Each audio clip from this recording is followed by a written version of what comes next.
bahwa gerakan PKI sedang mengarah kepada sebuah gerakan regulasi eksistensi yang akan diawali dengan permohonan maaf yang dilakukan oleh pemerintah. Jadi perlu kita lihat ada sambungan dari semua gerakan ini, yang mana mereka mengatakan apabila pemerintah sampai pada pernyataan permohonan maaf kepada PKI, maka secara otomatis kaum PKI akan melakukan pengambil alihan aset daripada apa yang dianggap punya mereka pada tahun 60 menjelang G30 SPKI. Hari ini aparat keamanan menangkap 7 orang Cina, yang mana 5 di antara mereka adalah pasukan merah yang ada di sekitar Jakarta Timur. Jadi gerakan-gerakan PKI dengan PKC dan regulasi daripada gerakan Partai Komunis secara internasional ini merupakan satu pertanda dan apresiasi saya buat Mas Nanang, buat Bang Ali, dan juga Bang Rahmat dan semua yang ada pada aksi hari ini.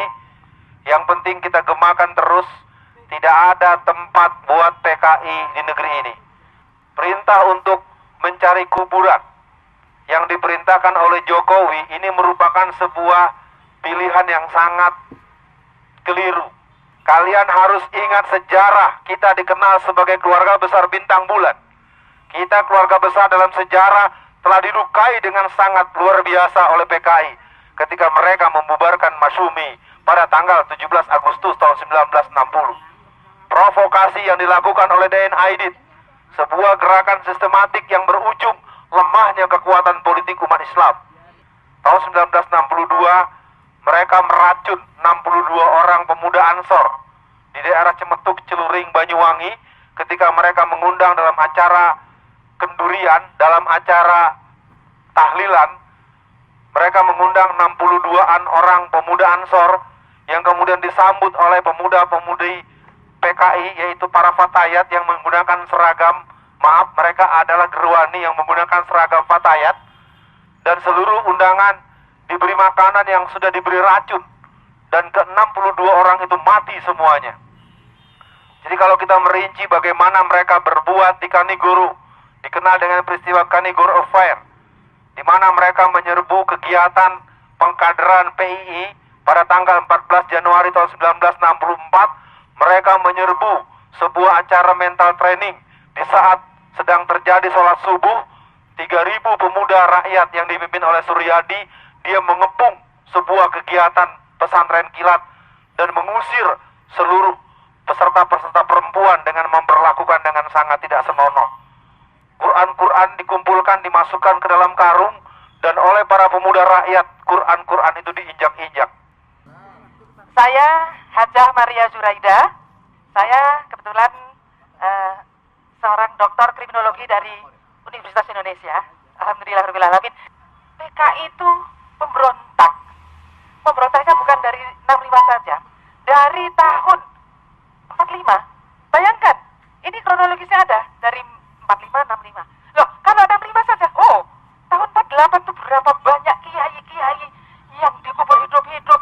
Kalau misalkan PKI hidup, nggak mungkin dong, tidak boleh, nggak bisa itu. Pemberontak itu memang harus dibasmi. Kalau pemberontak dan dia sekarang menjadi dia dihajar pada waktu itu, ya pantas. Coba kalau mereka menang, adik-adik mungkin saya tidak bisa, maaf, menyelesaikan S3 di UI, nggak mungkin. Mungkin ayah ibu saya sudah tidak ada, dan saya maaf saja tidak akan bisa bertemu dengan adik-adik. Karena apa? Banyak orang-orang tua saja mengatakan, loh, di negaranya saja, termasuk Salim Said mengatakan, di negara aslinya saja komunis tidak ada, masa di Indonesia ada? Namanya Salim Said ternyata orang pintar tapi goblok. Kenapa saya katakan goblok? Jelas seperti ini, terjadi seperti ini kok.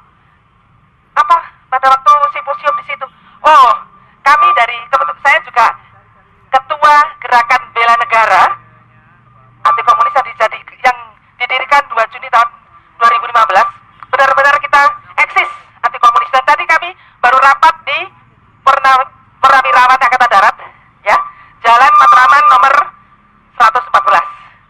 Dan nanti minggu depan kami juga ketemu dengan Adinda Fadlison, Wakil Ketua DPR, dan kita membuat suatu pernyataan politik.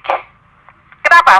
Kita tolak simposium PKI 18-19 April di Arya Duta.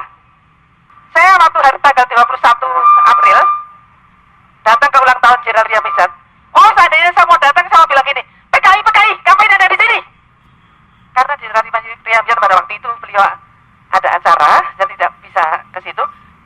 Aduh, betapa greget beliau. Makanya yang disampaikan di itu ya, apa, media-media sosial, Jenderal Riam mengatakan apa? PKI itu memberontak. Bukan korban. Korbannya adalah kita-kita. Itu loh. Ya toh, terakhir dengan jenderal-jenderal seperti itu. Jenderal dibunuh seenaknya masa seperti itu. Ya toh, masa itu korban. Korban apa? Pelaku kok. Dibilang korban. Kita minta maaf, tak usah ya. Kami, anak-anak muda, melahirkan barisan Garuda Pancasila untuk mengkonsolidasikan diri untuk mengkonsolidasikan diri kepada seluruh rakyat Indonesia. Konsolidasi ini tidak hanya dilakukan lewat orasi-orasi panggung ini. Kita akan melakukan konsolidasi besar, yaitu insya Allah pada tanggal 20 Mei tahun 2016 yang akan datang, kita akan mencanangkan posko-posko kewaspadaan, posko-posko kesiagaan terhadap bangkitnya komunis gaya baru tersebut. Di Menteng Raya 58 inilah barisan Garuda Pancasila mengkonsolidasikan diri. Kita tidak boleh lupakan sejarah. Kita harus tolak PKI. Bila perlu, kalau ada acaranya kita bubarkan saja. Tapi yang mana pada saat acara di area duta, pihak kepolisian dan TNI sepertinya berpihak kepada pihak PKI. Kami undang Komandan Korpus Brigade Pelajar Islam Indonesia, Bapak Supian Suri Muhammad Ali Hamzah, SE, yang senantiasa menolak adanya gerakan-gerakan komunis. Bapak Ali Hamzah ini bunda yang ketangkap pada saat orasi menolak simposium 65 di gedung Arya Duta. Inilah pahlawan kita, Bapak Ali Hamzah. Ada kekhawatiran yang mendalam.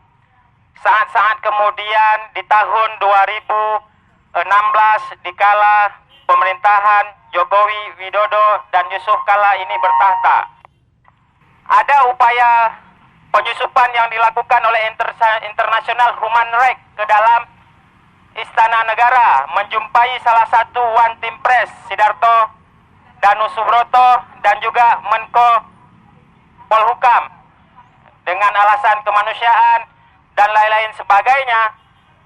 Mereka menyampaikan bahwa PKI dalam posisi dizolimi. Nah, langkah-langkah tersebutlah yang saya pikir kemudian berujung terhadap pelaksanaan Simposium Nasional PKI di Arya Duta. Nah, rangkaian-rangkaian tersebut kemudian diikuti oleh pelaksanaan Festival Belok Kiri. Waktu itu kemudian kita bereaksi untuk ikut membubarkannya. Kita menyelenggarakan konferensi pers. Nah, hanya saja kemudian LBH tampil untuk membela, sehingga pelaksanaan Festival Belok Kiri tetap saja diselenggarakan di LBH. Kemudian dilanjutkan dengan pemutaran film Tanah Buru Beta. Nah, ini rangkaian-rangkaian yang kemudian saya pikir PKI mulai berani menunjukkan jati dirinya. Selanjutnya, setelah itu, baru kemudian timbul namanya Simposium PKI. Hari ini kawan-kawan, baru bendera yang